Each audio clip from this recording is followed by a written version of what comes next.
bro, I just injured my chest. What's up, guys? It's Sam Cole here. I'm here with the new M2 MacBook Pro, the computer that Apple shouldn't make, right? This makes no sense. This shouldn't be a thing. Why would they put the M2 in the MacBook Pro? I've been seeing the questions. You guys have a lot of hot takes, all right? So we're gonna unbox this. I'm gonna take a look at what's new. I'm gonna tell you exactly why Apple made this computer, and it's not for the reasons you've been thinking of. Let's jump in. I got all kinds of goodies we're taking a look at today. The silver M2 MacBook Pro. And then of course, we got the new dual USB-C chargers. Let's go ahead and take it out of the box because believe it or not, guys, Apple has never had a dual port charger before. This is the first time you're gonna be able to stick two USB-Cs in one charger. So here's the first one, right? You flip it out just like that. That's how a charger works. So here's the first one right here, 35 watts, two USB-C ports.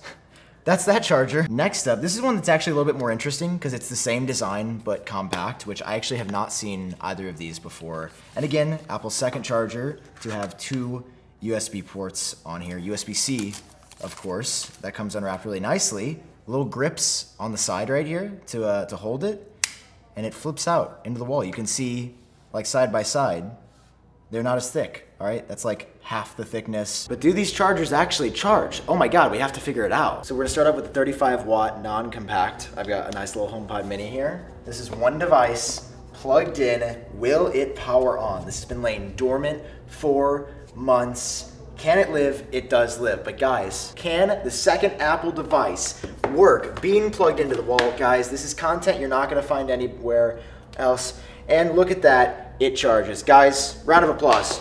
The charger did what it said it was gonna do. Yeah! Let's take a look at the second charger here. Guys, I've got a compact version. Now it's very important you get this stance right. All right, you gotta make sure you're in the right stance, otherwise you could potentially harm yourself or others. You're gonna plug both of these in. You'll see how flush it fits with the wall. Is the HomePod mini gonna come back on? The HomePod mini is going to come back. It's charging. Hey, you guys wanna see the MacBook? Let's take a look at the new MacBook Pro. This is the new MacBook Pro. Now you might notice a common theme in this video. It's like, hey man, haven't we seen all of this before somewhere else? You have, man, because this is the same design MacBook Pro. But I didn't buy it for that. I bought it because this is the next generation of Apple Silicon. This is our first look at the M2 chip. And I can't wait to see what it is because the M1 changed the world. Will this change me? Oh, I haven't done that in so long. Here, we've got even the same wallpaper. Like they didn't even, how did we not even change the wallpaper on here? Inside the new MacBook, of course, the exact same charge. Oh, another charger, bro. I've got 3 different ways to charge my MacBook. I can't keep this up. I gotta hope that this is worth the hype because this is the next generation. Let's flip her over. That was slick. Inside, the iconic MacBook design. I got silver here, right? Nothing too wild, out of the ordinary, but we go ahead and open it up. We've got the same thing on the screen.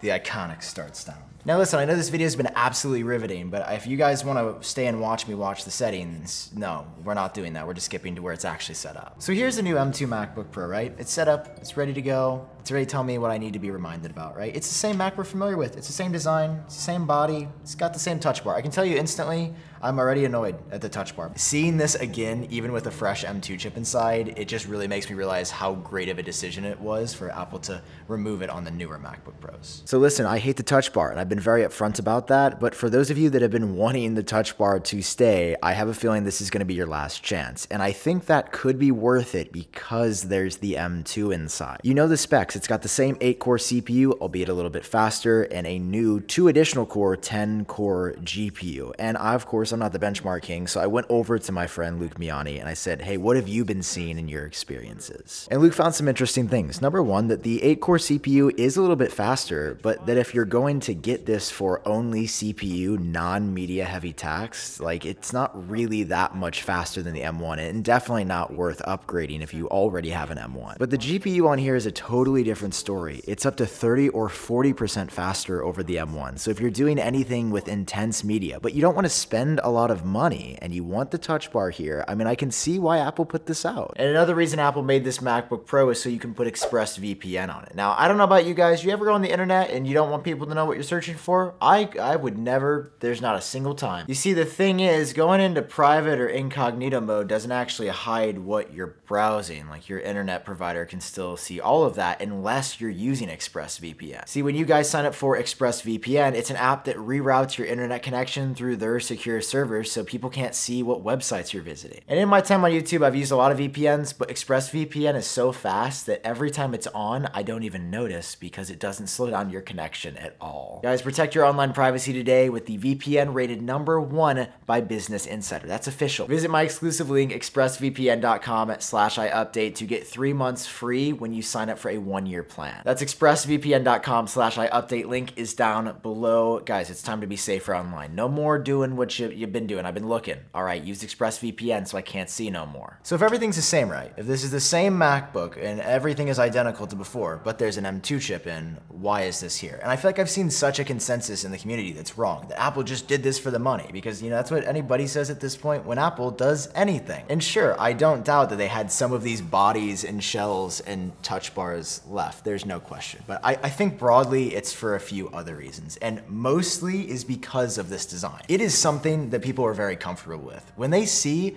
this MacBook Pro, they've seen it at college, they've seen it at work, they've seen it in even places like high school. They're like, I want this design. I know my friend had a great experience on theirs. Just get me this exact same one. And that extends very much to this being called the MacBook Pro, because I get it. Logically, it doesn't make sense to put Apple's cheapest chip in a Pro product. I don't believe that argument holds up. But you would be amazed, and I know people might disagree when I say this, how many people are going to buy this just because it's called the Pro. And you know how I know that? Well, because I'm that guy. I'm the dude that just seeing the Pro name is like, well, I have to do that. When people see the word Pro, it suggests that the value here is greater than what you're actually supposed to get or you should be buying. And it makes you feel a little bit better about the purchase. This starts at $12.99. Well, the all new, redesigned, revamped, custom M2 designed MacBook Air, well, that device is gonna be $11.99. So again, it doesn't make logic sense to buy this, but if you like the touch bar, or if you like the name, and you just walk into the Apple store, this is gonna look like a really good option. Because I've used this, and it's great, and it feels exactly like the computer that I've had before. So what's the catch? Even if the bezels are thicker, even if it's an old design, that doesn't mean it's not good. Like, you're not gonna buy this computer and have a bad experience. You know, it's just if you look a little bit closer, that